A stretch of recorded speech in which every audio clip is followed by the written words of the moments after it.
Labą dieną visiems. Video vadinsis galbūt trumpi video trumpai. Tai žodžiu video apie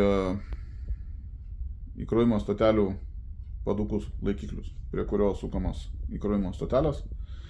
Tai žodžiu, čia yra antros kartos, pirmos kartos stotelės padukai.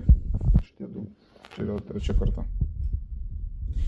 Jeigu aš sugalvojau pasikeisti stotelę, arba jūs sugalvosit pasikeisti stotelę iš antros į trečią, tipo gudresnė išmanesnė, nes tos šiaip iškišleivas kreivas, gend.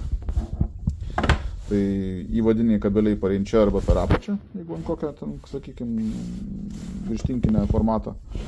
Čia lygiai taip pat kabelis iš viršaus arba iš apačios, o įvadiniai iš sienos va čia. Tie Nobelio laureatai, Amerikos inžinieriai, padarė, nestandartizavo, žodžiu, iš pirmos, antros, trečios kartos laikiklių vietos, bet padarė trečią savai. Tai reiškia, jeigu kabelį mes turim iš sienos išlindusi va čia, tai gręšim skylę čia ir suksim visą daiktą naujai. Čia galbūt tą varžtą dar galėtumėm pritaikyti, bet nelabai. Tai žodžiu, ankeriai nauji, skylė sienoje ant fasadą gražuolės naujas.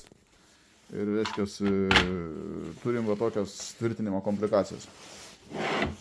Nu ką aš galiu pasakyti apie tos Nobelio laureatus, kabutėse, kurie projektavo tos laikiklius. Nu, čia kaip valdžioj turbūt viskas. Neturiu komentarų. Ko tą video nufilmavau? Jeigu būčiau žinojęs, kad tokia situacija su trečia karta, aš turbūt tos stotelės nebūčiau iš vis pirkęs. Tai va, tai jeigu kas nors sugalvos keisti iš antros į trečią, tai tiesiog video jum, su kuo jūs ten susidursit. Tai va, geros dienos visos, iki.